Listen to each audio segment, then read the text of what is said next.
Lembaga pemasyarakatan Lapas Bukit Damai terletak sunyi di tepi Sungai Musi. Sinar mentari pagi menari-nari di atas hamparan sawah hijau membentang, dan deretan bambu di tepi sungai berbisik mengikuti embusan angin sepoi-sepoi. Dari kejauhan, tempat ini tampak seperti lukisan kedamaian desa di Sumatera Selatan. Namun, di balik tembok tinggi, menjulang dan gerbang besi kokoh, tersembunyi dunia yang sama sekali berbeda, tempat orang-orang yang pernah tersesat menjalani kurungan disiplin besi. Kehidupan di dalam lapas berjalan teratur dan monoton seperti jam yang tak pernah meleset. Narapidana bangun mengikuti dering bel, bekerja dalam diam, lalu kembali ke sel-sel dingin di mana kegelapan malam hanya disingkirkan oleh cahaya lampu redup. Namun, jauh di dalam mata yang lelah itu, masih ada secercah cahaya, mungkin penyesalan. Mungkin harapan samar untuk hari esok yang lebih baik. Akan tetapi, hari-hari tenang itu tiba-tiba terusik. Suatu pagi di awal musim hujan, Suster Ayu, perawat lapas, keluar dari ruang medis dengan wajah pucat pasi. Di tangannya, hasil pemeriksaan seorang narapidana, sesuatu yang tak seorang pun duga. Dia hamil. Berita itu menyebar seperti angin dingin menembus setiap tembok. Hanya dalam waktu sebulan, 4 kasus serupa ditemukan. Menjadikan lapas yang tadinya ketat dan tertib ini pusat dari bisikan curiga dan ketegangan. Ibu Retno, kepala lapas yang telah menghabiskan lebih dari 2 dekade menjaga disiplin di tempat ini, tak urung merasa terkejut. Di bawah cahaya remang-remang ruang kerjanya, dia membaca setiap laporan dengan tenang. Perasaan tak nyaman bergelombang naik. Lapas Bukit Damai, yang selama ini dianggap tak tertembus, kini seolah ditantang oleh misteri yang tak seorang pun bisa jelaskan. Malam itu, Ibu Retno duduk termenung di dekat jendela, memandang halaman kosong tempat cahaya bulan jatuh ke tembok-tembok dingin. Dia bertanya-tanya, bagaimana mungkin hal seperti itu terjadi di tempat yang tertutup rapat seperti ini? Siapa narapidana yang hamil itu? Dan mengapa mereka diam? Dalam cahaya redup, bayangan mata cemas para narapidana melintas di benaknya seperti pengingat yang menghantui, bahwa jawabannya mungkin jauh melampaui imajinasi. Berita tentang narapidana hamil menyebar ke seluruh lapas Bukit Damai, bagaikan angin sepoi-sepoi yang bertiup melalui setiap sel penjara yang dingin, setiap lorong yang sunyi. Dan setiap mata yang terbiasa dengan kepasrahan, itu bukanlah badai yang berisik, melainkan gelombang bawah yang lembut, tetapi menembus ke lubuk hati setiap orang. Mulai dari narapidana hingga sipir penjara, orang tidak mengatakannya dengan keras, tetapi tatapan curiga, pandangan diam-diam, dan desahan berat sudah cukup untuk membuat atmosfer di sini menjadi lebih menyesakkan daripada sebelumnya. Bagi setiap narapidana, misteri ini bukan hanya cerita tentang orang lain. Itu seperti cermin yang mencerminkan kerapuhan mereka sendiri. Mereka melihat sekeliling dan bertanya-tanya siapa yang akan menjadi orang berikutnya. Bagaimana hal ini bisa terjadi di tempat yang tertutup rapat, di mana setiap langkah diawasi dengan ketat? Orang-orang yang dulunya paling tegar pun tidak dapat menyembunyikan kegelisahan mereka. Gadis-gadis muda berbisik di sudut-sudut tersembunyi. Mata mereka cemas dan tidak berani menatap siapapun secara langsung. Para narapidana yang lebih tua hanya menggelengkan kepala, mencoba terlihat tenang. Tetapi tangan mereka yang gemetar berbicara segalanya. Di tengah kekacauan itu, Ibu Retno, kepala lapas, mempertahankan penampilan luarnya yang biasanya tegar. Tetapi jauh di lubuk hatinya dia tidak dapat menyangkal perasaan tidak aman yang menyelinap masuk. Perasaan seolah-olah tanah di bawah kakinya tidak lagi kokoh, karena dia telah menghabiskan seluruh hidupnya untuk melindungi disiplin dan ketertiban di sini. Ibu Retno tidak mengizinkan gangguan apapun untuk ada. Duduk di kantor, di bawah cahaya redup lampu, dia merenung di depan laporan yang tertata rapi di atas meja. Setiap baris teks tampak semakin berat saat dibaca, seperti pukulan yang memadamkan keyakinannya pada ketak tertembusan Bukit Damai. Kita harus mengungkap masalah ini, katanya dalam rapat darurat dengan tim sipir penjara. Suaranya, meski tidak keras, bergema dengan kekuatan penuh. Segera setelah itu, perintah dikeluarkan untuk memasang lebih banyak kamera di setiap sudut. Mulai dari area familiar seperti kantin dan halaman kerja hingga taman yang paling damai. Setiap tempat harus berada dalam jangkauan pengawasan, tanpa ada yang terlewatkan. Dia menekankan matanya tajam, melihat sekeliling, seolah ingin memastikan bahwa tidak ada yang diizinkan untuk lalai. Selain itu, Suster Ayu, perawat muda di lapas, ditugaskan dengan tugas lain. Dengan penampilannya yang lembut dan senyum ramahnya, Ayu biasanya dicintai oleh para narapidana yang menganggapnya sebagai teman curhat. Oleh karena itu, Ibu Retno percaya bahwa dia akan menjadi orang yang tepat untuk mendekati para narapidana, mendengarkan hal-hal yang mungkin tidak ingin mereka ceritakan kepada orang lain. Ayu memulai pekerjaannya dengan percakapan ringan. Pertanyaan yang tampaknya sederhana tetapi dengan cerdik dia arahkan. Namun, yang dia dapatkan hanyalah keheningan yang berkepanjangan atau jawaban yang samar. Aku tidak tahu apa-apa, kata seorang narapidana dengan suara rendah hingga hampir menghilang di udara. Mata mereka, meski berusaha menyembunyikannya, tetap tidak bisa menyembunyikan kecemasan dan kegelisahan. Namun, di antara wajah-wajah asing itu, ada satu orang yang menarik perhatian Ayu secara khusus. Sekar, gadis muda ini sering duduk sendirian di dekat jendela. Matanya memandang jauh ke halaman kosong. Sekar memiliki penampilan yang tenang, tidak seperti kecemasan para narapidana lainnya. Di matanya, Ayu tidak hanya melihat kesedihan, tetapi juga rahasia yang terkubur. Ketika Ayu duduk di hadapan Sekar, dia mencoba memulai percakapan dengan lembut. Tetapi Sekar hanya menundukkan kepala. Tangannya mencengkeram erat satu sama lain hingga buku-buku jarinya memutih. Ada apa?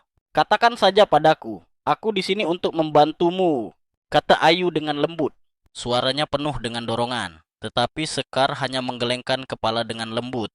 Dan ketika Ayu menatap jauh ke matanya, dia melihat sesuatu yang lebih dari sekadar ketakutan. Itu adalah rasa bersalah. Ayu meninggalkan sel penjara Sekar dengan perasaan berat di hatinya. Dia tidak tahu persis apa yang terjadi, tetapi dia yakin bahwa Sekar tahu lebih banyak dari yang dia katakan. Rahasia yang Sekar simpan tampaknya menjadi bagian terpenting dari teka-teki yang menyelimuti Bukit Damai.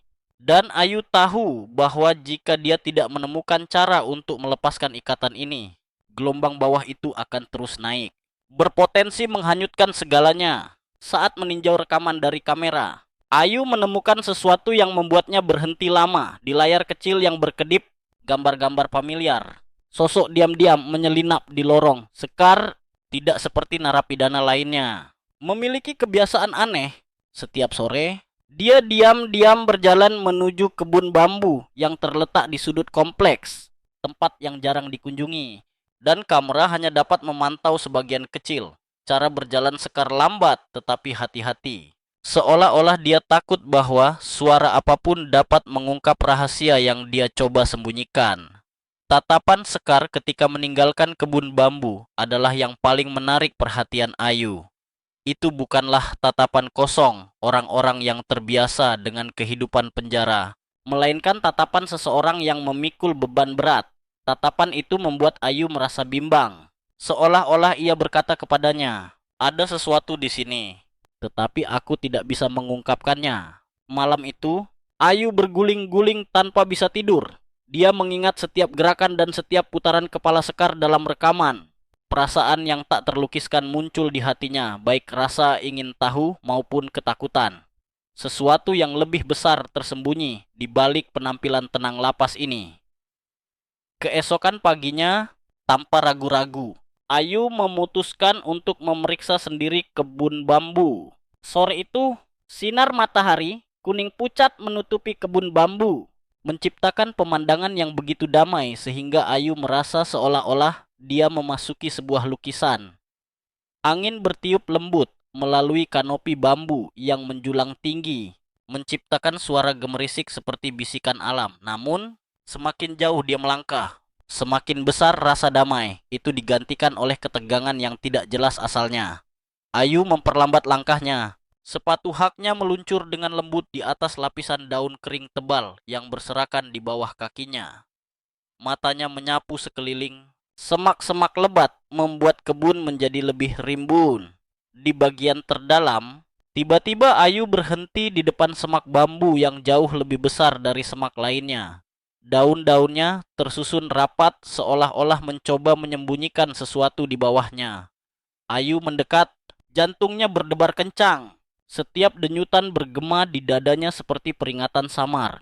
Dia membungkuk dengan tangannya dengan lembut menyibak cabang-cabang bambu ke samping. Bau apak samar tercium bercampur dengan sedikit aroma tanah yang sudah lama tidak tersentuh. Di bawah lapisan semak, terdapat pintu kayu kecil yang tersembunyi oleh akar pohon yang melekat erat ke tanah. Garis-garis tua dan lapisan kayu busuk mengungkapkan bahwa itu telah ada di sana sejak lama. Seolah-olah itu milik periode yang telah lama dilupakan, rahasia yang terkubur seiring waktu. Ayu merasakan seluruh tubuhnya menjadi dingin, bukan karena angin, tetapi karena pintu itu seperti bagian terakhir dari teka-teki yang baru saja jatuh ke tempatnya, membuka gambaran yang jauh lebih besar dari yang pernah dia bayangkan. Dia berdiri tegak, menghela napas, mencoba menenangkan perasaan berdebar-debar yang melonjak di hatinya. Tanpa ragu-ragu, Ayu segera kembali untuk melapor kepada Ibu Retno. Ketika dia mendengar presentasi Ayu, wajah Ibu Retno tampak semakin berat dari sebelumnya. Matanya menajam saat dia mengevaluasi setiap kata yang diucapkan Ayu. Akhirnya, dia berdiri, suaranya dalam tetapi penuh tekad. Kita harus memeriksanya segera. Tidak ada yang boleh berada di luar kendali. Sore itu, di bawah terangnya matahari terbenam yang merah membara, sebuah kelompok kecil yang terdiri dari Ibu Retno, Ayu, dan beberapa penjaga kembali ke kebun bambu. Suasananya begitu berat sehingga setiap langkah bergema seperti gaung kecemasan. Mereka berdiri di sekitar semak besar. Mata semua orang tertuju pada pintu kecil di bawah lapisan akar pohon. Ibu Retno memberi isyarat kepada seorang penjaga untuk mulai menggali tanah di sekitarnya. Setiap lapisan tanah yang jatuh mengungkap pintu kayu dengan lebih jelas. Penjaga lain menggunakan kekuatannya untuk membuka pintu, menghasilkan suara berderit dari kayu tua yang dipaksakan. Di bawahnya terdapat terowongan kecil yang gelap, sempit, dan dalam tak berujung. Seolah-olah itu mengarah ke dunia lain, tempat di mana cahaya dan kebenaran belum pernah disentuh. Udara di dalam terowongan naik, terasa dingin, seperti tangan tak terlihat yang baru saja menyentuh punggung Ayu. Dia menahan napas, merasakan setiap sel di tubuhnya menegang. Pintu ini, terowongan ini, bukan hanya jalan. Itu juga pintu yang membuka misteri yang jauh lebih besar dari yang bisa mereka bayangkan. Di antara cahaya redup sore, ketika matahari hanyalah coretan merah kabur di cakrawala, tim investigasi berdiri diam di depan penemuan yang tak terduga. Di bawah lapisan semak rimbun, pintu kayu kecil terungkap, tua dan lapuk oleh waktu. Akar pohon menempel erat ke rangka kayu, seolah-olah mereka mencoba menyembunyikan rahasia yang telah terkubur selama bertahun-tahun. Ruang di sekitarnya tampak menahan napas, begitu pula kelompok itu. Ibu Retno memberi isyarat kepada salah satu penjaga untuk maju. Penjaga itu menggunakan linggis untuk membuka pintu. Dan begitu terbuka, derit yang berkepanjangan terdengar membuat semua orang terkejut. Di bawah pintu terdapat jurang yang dalam dan gelap gulita, seolah-olah mengarah ke jantung bumi tempat cahaya belum pernah mencapai. Udara di terowongan naik terasa dingin dan berat. Ia membawa aroma apak dari zaman. Aroma khas tanah yang telah lama tersegel bercampur dengan napas rahasia yang perlahan terungkap. Ayu membungkuk untuk melihat jauh ke dalam terowongan, merasa seolah-olah kegelapan itu berbisik padanya, menceritakan kisah yang telah dirahasiakannya selama bertahun-tahun. Apa ini? Ayu berbisik. Suaranya begitu lembut sehingga hanya dia yang bisa mendengarnya. Ibu Retno mendekat, matanya menajam.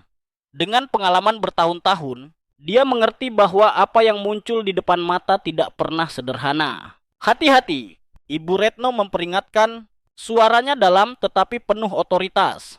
Sebuah senter dinyalakan. Dan cahaya redup menyinari dinding batu bata kuno terowongan. Batu bata itu retak dan di beberapa tempat tertutup lumut. Tetapi jelas bahwa jalan itu pernah digunakan oleh manusia. Setelah beberapa saat menjelajah, kelompok itu menemukan bahwa terowongan ini tidak dibangun secara kebetulan.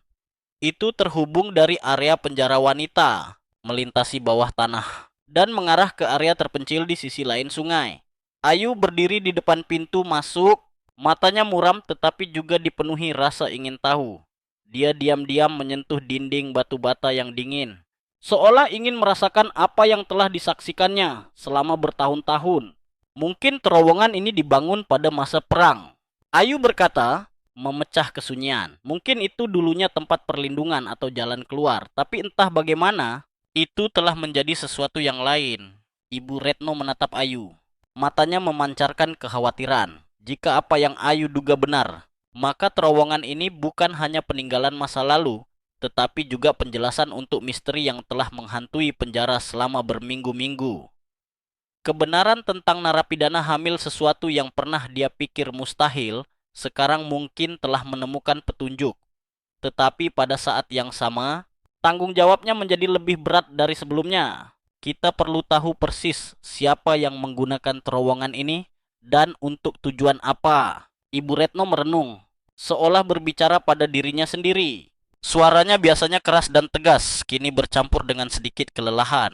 Seolah beban yang dia pikul semakin berat. Ayu tidak mengatakan apa-apa, hanya mengangguk dengan lembut. Dia tahu bahwa ada perjalanan panjang di depan untuk mengungkap segalanya. Tetapi di dalam hatinya, perasaan yang samar muncul. Rasa empati dengan orang-orang yang telah menemukan terowongan ini. Orang-orang yang mungkin merindukan apa yang telah direnggut oleh kehidupan cinta, kebebasan, dan sedikit kehangatan harapan.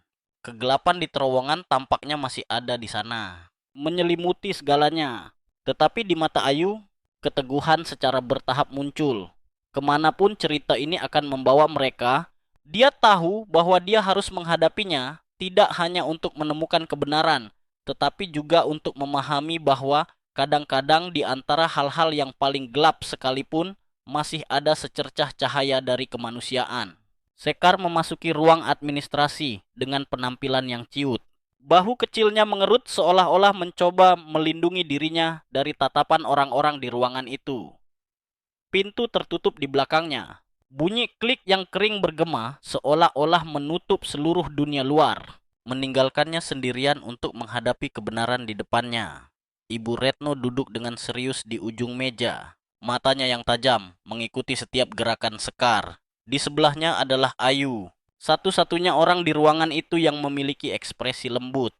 Tetapi bahkan mata itu pun dipenuhi dengan kekhawatiran dan kecemasan. Sekar menunduk, tangannya terjalin erat satu sama lain. Buku-buku jarinya memutih. Dia tidak mengatakan apa-apa, hanya berdiri diam seperti bayangan. Ayu sedikit bersandar. Suaranya lembut, tetapi cukup untuk memecah ketegangan di ruangan. Sekar, kamu tidak perlu takut. Kami tidak ingin menyulitkanmu. Cukup katakan yang sebenarnya, dan semuanya akan lebih mudah untuk semua orang. Sekar masih diam. Matanya tidak lepas dari tangannya yang gemetar. Waktu seolah berhenti. Yang tersisa hanyalah detak jam yang terdengar teratur di ruangan itu. Ayu dengan sabar menunggu. Matanya tidak lepas dari wajah Sekar. Tempat ekspresi yang menyayat hati secara bertahap muncul. Akhirnya, Sekar terisak. Tangisannya pecah di ruangan kecil itu seperti badai yang baru saja merobek lapisan kesunyian. Air matanya jatuh seperti aliran yang panjang di pipinya, tetapi bahunya tidak lagi gemetar. Sekar mengangkat kepalanya. Matanya yang berlinang air mata bertemu dengan mata Ayu. Suaranya terputus-putus. Aku tidak sengaja. Aku hanya ingin bertemu dengannya. Ibu Retno sedikit mengerutkan kening, menegakkan punggungnya, tetapi tidak mengatakan apa-apa. Matanya masih mengikuti setiap kata Sekar. Ayu mengangguk. Suaranya lembut seolah ingin menenangkan badai di hati gadis itu.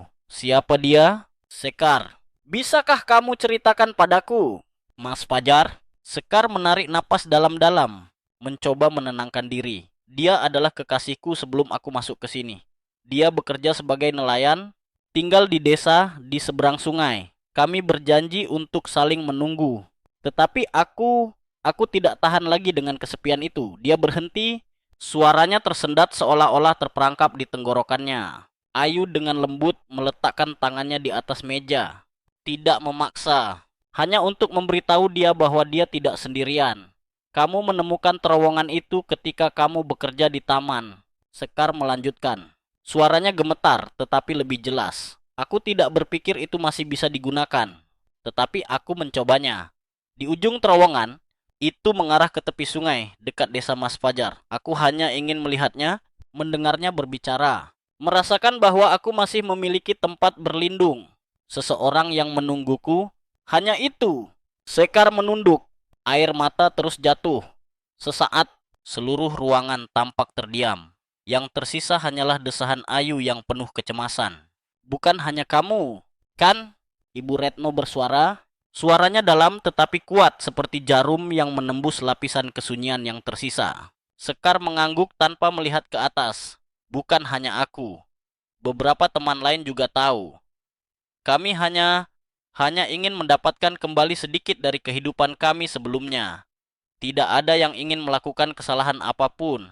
Kami hanya ingin merasa bahwa kami masih manusia. Kata-kata terakhir Sekar membuat ruangan menjadi lebih berat dari sebelumnya. Ayu merasakan hatinya seolah-olah sedang diperas.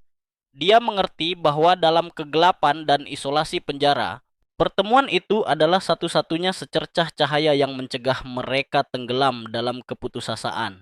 Tetapi justru secercah cahaya itulah yang kini membawa mereka pada konsekuensi yang tidak dapat dihindari oleh siapapun. Ibu Retno berdiri, matanya menyapu ruangan, berhenti pada Ayu, lalu beralih ke Sekar. Sekar, kamu harus mengerti bahwa apa yang kamu lakukan tidak hanya memengaruhi dirimu sendiri, tetapi juga seluruh penjara ini. Kita tidak bisa membiarkan hal-hal seperti itu terus berlanjut. Suaranya tidak keras, tetapi setiap kata yang diucapkan membawa beban tanggung jawab. Sekar menunduk, tidak membantah. Air matanya terus jatuh. Dalam sekejap, ruangan sunyi senyap. Keheningan itu membuat Ayu semakin merinding. Ayu memperhatikan sosok Sekar yang kecil saat dia meninggalkan ruangan. Dia tidak bisa menyalahkan Sekar. Dia juga tidak bisa menyalahkan para narapidana lainnya. Mereka hanyalah manusia yang mendambakan cinta yang telah direnggut oleh kehidupan yang keras. Tapi sekarang, kerinduan itu telah menjadi gelombang yang menyelimuti semua orang ke dalam pusaran yang tak terbendung. Matahari terbenam di luar mewarnai seluruh langit dengan warna merah. Memantul melalui bingkai jendela dan menimpa lantai dengan bercak-bercak cahaya yang berkedip-kedip. Ayu menarik napas dalam-dalam. Matanya dipenuhi dengan kecemasan. Dia tahu cerita ini belum berakhir. Di depan ada perjalanan panjang untuk menemukan cara menghadapi kebenaran-kebenaran yang penuh dengan kemanusiaan, tetapi juga penuh dengan penyesalan. Sekar dipanggil untuk menjelaskan. Awalnya, dia menunduk dan diam. Tetapi dengan kesabaran Ayu, dia menangis dan mengakui kebenaran. Ruang pengelolaan hari itu tenggelam dalam keheningan yang berat. Detak jam dinding seperti memperpanjang setiap detik dan menit. Sekar duduk di sana dengan tenang seperti bayangan. Matanya menatap ke bawah, ke meja kayu berwarna gelap di depannya. Tangannya terjalin erat satu sama lain. Jari-jarinya memutih dan gemetar dalam ketegangan yang tak tersembunyi. Ibu Retno duduk di seberangnya. Tatapan tajam pengelola yang telah terikat dengan tempat ini selama lebih dari 2 dekade mengamati Sekar. Memeriksa setiap ekspresi kecil. Ayu duduk di samping, matanya lebih lembut, tetapi dipenuhi dengan kecemasan dan kegelisahan. Suasana di dalam ruangan terasa kental, seolah menunggu setiap kata yang akan keluar dari bibir gadis muda yang gemetar itu. Sekar, Ayu berkata dengan lembut. Suaranya membawa kesabaran yang lembut, seolah-olah dia ingin menenangkan suasana hatinya. Kami tidak ingin menyulitkanmu, tetapi kami perlu tahu yang sebenarnya. Hanya dengan mengatakan yang sebenarnya semuanya akan menjadi lebih jelas bagi kita semua. Sekar masih tidak mengatakan apa-apa. Dia menundukkan kepalanya. Rambutnya yang tergerai menutupi sebagian wajahnya yang kurus. Tetapi Ayu melihat bahunya bergetar sedikit. Dan kemudian terdengar isak tangis yang tertahan. Tiba-tiba, Tangisan itu pecah, memecah kesunyian di ruangan itu. Sekar menutupi wajahnya. Ishak tangisnya bergema tanpa mencoba menyembunyikan tetesan air mata yang mengalir seperti tetesan kesedihan yang telah ditekan selama berhari-hari dan berbulan-bulan dan sekarang tidak dapat lagi ditahan. Aku tidak ingin berbohong. Aku tidak bisa berbohong lagi. Dia tersedak.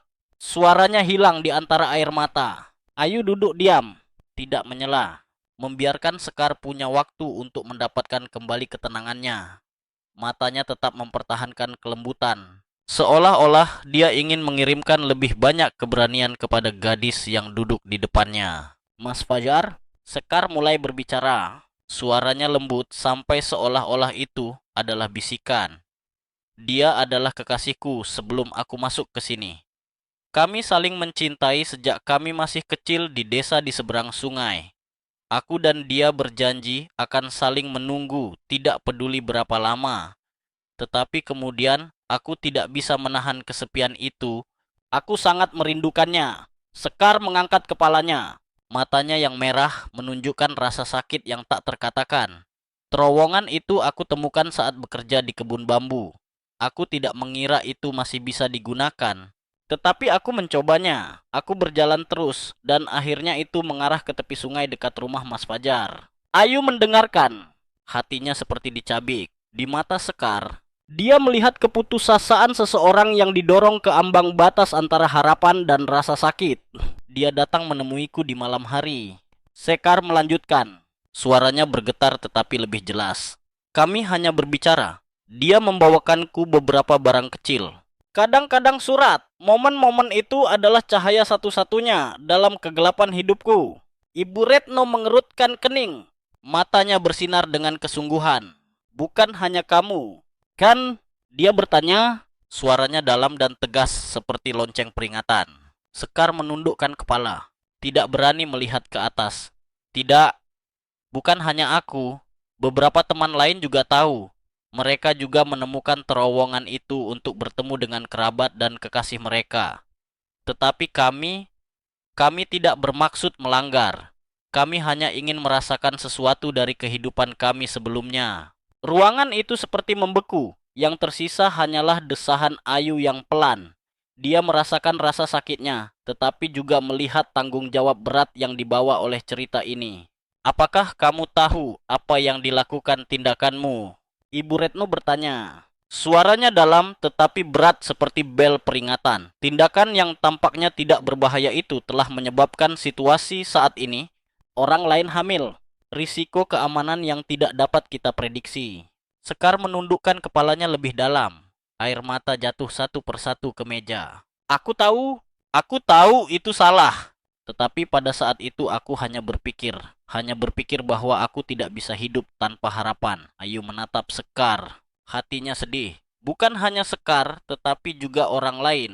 Mereka semua hanyalah manusia yang mencoba untuk mempertahankan sedikit kehangatan. Sedikit koneksi dengan kehidupan yang telah hilang dari mereka. Tapi sekarang, hasrat itulah yang menyeret mereka ke pusaran yang tak terhindarkan. Kami akan menemukan cara untuk menyelesaikan masalah ini. Ibu Retno berkata. Suaranya menjadi lebih lembut, tetapi tetap tidak kehilangan ketegasannya. Tetapi Sekar, kamu harus mengerti bahwa setiap tindakanmu memiliki konsekuensi. Kami tidak akan mengabaikan masalah ini, tetapi juga tidak akan membiarkannya terus menyebabkan kerugian. Sekar hanya mengangguk. Air matanya masih terus jatuh saat dia meninggalkan ruangan. Ayu melihatnya pergi, dan hatinya dipenuhi dengan perasaan pahit. Orang-orang seperti Sekar, meskipun melakukan kesalahan, tetaplah manusia dengan kerinduan yang begitu biasa untuk dicintai, diingat, dan diharap. Tapi di tempat ini, semua hal itu menjadi kemewahan. Kegelapan di luar ruangan meluas. Tetapi di mata Ayu sebuah cahaya kecil masih menyala. Kemanapun jalan di depan akan membawanya. Dia tahu dia akan mencoba tidak hanya untuk menemukan solusi, tetapi juga untuk menjaga sedikit harapan dan kemanusiaan yang tersisa bagi orang-orang itu dalam kehidupan mereka yang keras. Anak-anak yang lahir di penjara tidak seperti anak-anak lainnya. Tangisan pertama mereka tidak bergema di ruang rumah sakit yang terang benderang, tetapi di dalam tembok, tertutup di antara mata khawatir dan lelah. Ibu yang hidup di balik jeruji besi. Itu adalah tangisan yang jernih dan tersedak, seperti sapaan hidup yang dicampur dengan sukacita dan kesedihan. Ketika bayi-bayi itu ditempatkan di pelukan ibu mereka, ruang seolah membeku. Ibu-ibu yang dulunya kuat, dulunya pasrah dengan takdir mereka, sekarang menangis. Setiap tetesan air mata bergulir di wajah mereka yang kurus. Mereka dengan lembut menyentuh tangan kecil anak-anak mereka, mengamati setiap garis di wajah mereka yang belum dewasa, seolah-olah mereka ingin mengukir setiap detail ke dalam hati mereka. Tetapi mereka tahu momen ini tidak bisa berlangsung lama. Anakku, seorang ibu terisak, bagaimana aku bisa membiarkanmu pergi? Tetapi mereka tidak punya pilihan. Anak-anak itu tidak bisa tumbuh dalam lingkungan yang penuh dengan penghalang dan aturan yang kaku. Keluarga di luar kerabat yang masih bebas diizinkan untuk menjemput mereka dan membesarkan mereka. Pada hari bayi-bayi itu pergi, penjara sunyi senyap. Para ibu berdiri di dekat jendela sel penjara, menyaksikan sosok anak-anak mereka menghilang di balik gerbang besar. Mereka tidak berteriak. Mereka tidak menangis dengan keras. Hanya diam-diam melihat. Mata mereka berlinang air mata yang dipenuhi dengan cinta, tetapi juga berisi penyesalan yang menyayat hati. Anakku, ingatlah bahwa ibu mencintaimu. Ibu akan berubah. Ibu akan kembali untukmu. Bisikan-bisikan itu bergema, tidak ada yang mendengarnya selain mereka sendiri dan hati mereka yang berdarah. Penjara Bukit Damai, di bawah kepemimpinan Ibu Retno, telah mengeluarkan kebijakan manusiawi yang belum pernah ada sebelumnya. Para ibu diizinkan untuk bertemu dengan anak-anak mereka secara berkala. Pertemuan itu tidak berlangsung lama, hanya beberapa jam singkat setiap bulan. Tetapi itu memiliki makna yang sangat besar. Ibu-ibu dalam pakaian penjara yang sederhana gemetar memeluk anak-anak mereka, mengucapkan kata-kata nasihat yang lembut. Mencium dahi anak-anak itu, seolah-olah mereka ingin mengirimkan semua cinta ke momen singkat itu. Suasana di penjara mulai berubah.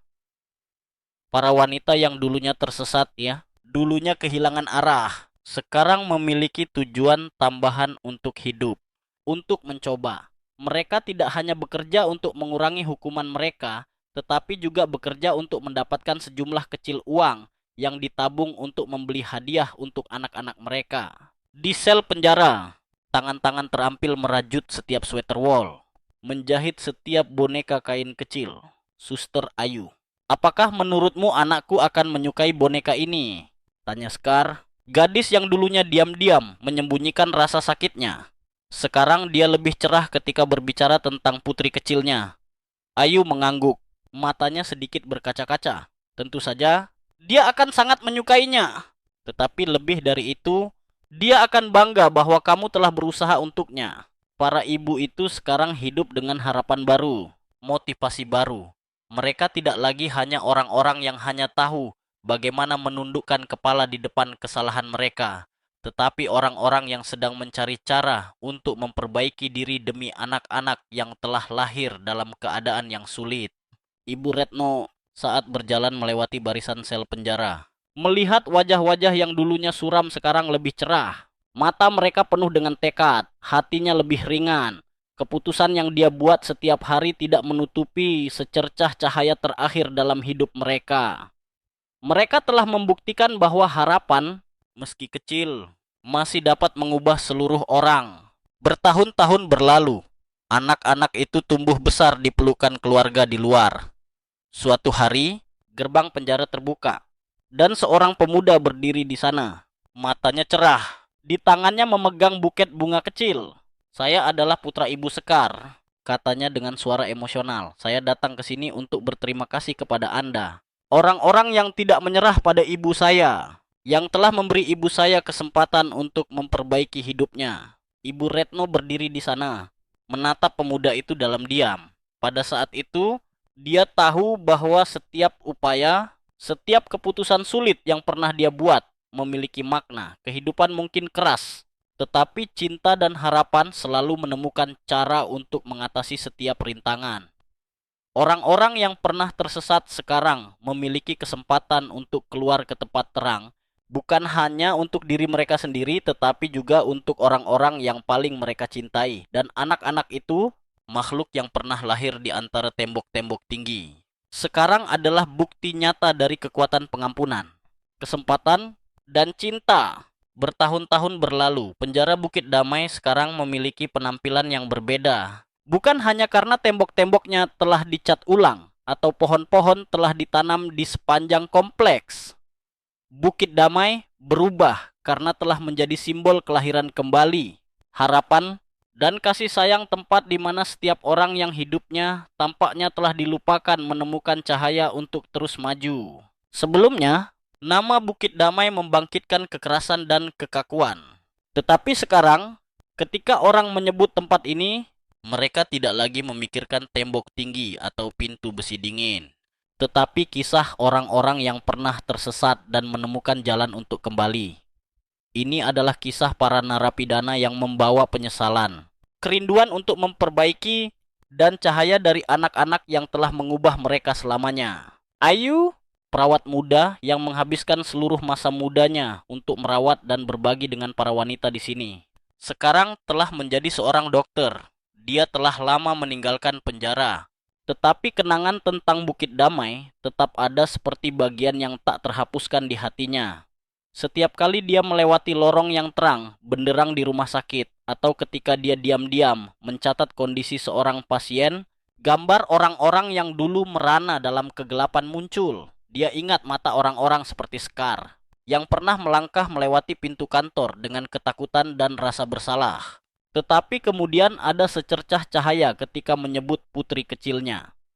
Mata ibu yang pertama kali menggendong anak mereka di tangan mereka gemetar, baik karena kebahagiaan maupun karena rasa sakit ketika mengetahui bahwa mereka belum bisa menahan anak itu. Juga mata Ibu Retno, kepala penjara yang keras tetapi juga penuh dengan kecemasan, yang memilih untuk memberi mereka kesempatan daripada menutup semua pintu. Bukit Damai tidak lagi menjadi tempat tangisan teredam di malam hari. Mimpi yang terputus di tengah jalan itu telah menjadi kisah yang hidup, pengingat bahwa dalam keadaan yang paling sulit sekalipun, cinta dan harapan masih dapat bertunas.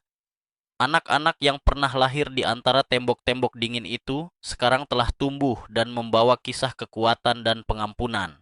Suatu hari, ketika Ayu sibuk dengan pekerjaannya, dia menerima sepucuk surat. Itu adalah undangan dari seorang pemuda yang memperkenalkan dirinya sebagai anak dari seorang narapidana yang pernah berada di Bukit Damai.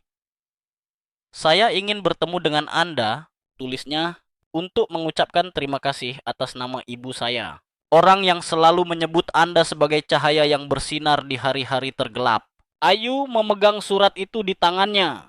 Matanya berkaca-kaca. Dia tahu bahwa apa yang telah dia lakukan di Bukit Damai, percakapan yang tampaknya kecil itu, telah meninggalkan jejak yang lebih besar dari yang pernah dia pikirkan. Pada upacara peringatan ketika gerbang penjara dibuka, orang-orang yang pernah melangkah melewati tempat ini kembali, bukan sebagai narapidana tetapi sebagai orang bebas yang membawa rasa terima kasih. Seorang wanita tua membimbing cucunya. Matanya dipenuhi dengan kebanggaan ketika dia melihat ke arah Ibu Retno dan Ayu. "Karena Anda, saya telah menemukan kembali diri saya sendiri. Dan sekarang saya hidup untuk menebus keluarga saya, untuk apa yang pernah saya hilangkan." Kisah di Bukit Damai bukan hanya pelajaran bagi mereka yang pernah melakukan kesalahan, tetapi juga bagi mereka yang telah memilih untuk percaya dan memberi kesempatan. Itu mengingatkan bahwa di setiap orang, tidak peduli seberapa besar kesalahan yang telah dibuat, masih ada bagian cahaya yang menunggu untuk dibangunkan, dan bahwa cinta, meski rapuh, masih memiliki kekuatan untuk mengatasi semua tembok dan semua penghalang, untuk membawa orang kembali kepada diri mereka sendiri. Di bawah sinar matahari terbenam yang mewarnai langit merah, Bukit Damai sekarang berdiri di sana bukan hanya sebagai penjara, tetapi sebagai simbol kelahiran kembali. Kisah-kisah di tempat ini menjadi api kecil yang menyinari jiwa-jiwa yang tersesat agar mereka tahu bahwa betapa sulitnya perjalanan itu. Mereka masih pantas untuk memulai dari awal karena cinta dan harapan tidak pernah padam. Hormat kami. Kami dengan tulus berterima kasih atas waktu yang Anda luangkan untuk mendengarkan kisah yang penuh emosi dan bermakna ini. Kisah ini tidak hanya memberikan momen yang menyentuh, tetapi juga berisi pelajaran mendalam tentang cinta, harapan, dan kekuatan pengampunan dalam hidup. Tidak peduli seberapa besar kesalahan atau tantangan yang kita hadapi, selalu ada kesempatan untuk memulai dari awal jika kita cukup berani untuk percaya dan cukup sabar untuk menunggu. Jika cerita ini telah menyentuh hati Anda, tunjukkan dukungan Anda kepada kami dengan mengeklik suka. Tinggalkan komentar pemikiran Anda di bawah ini dan berlangganan saluran agar tidak ketinggalan cerita bermakna lainnya di masa mendatang. Setiap dukungan Anda adalah motivasi besar bagi kami untuk terus memberikan konten yang lebih berkualitas. Sekali lagi, terima kasih yang tulus dan semoga Anda selalu dipenuhi dengan kesehatan, kebahagiaan, dan cinta dalam hidup. Sampai jumpa di cerita-cerita selanjutnya.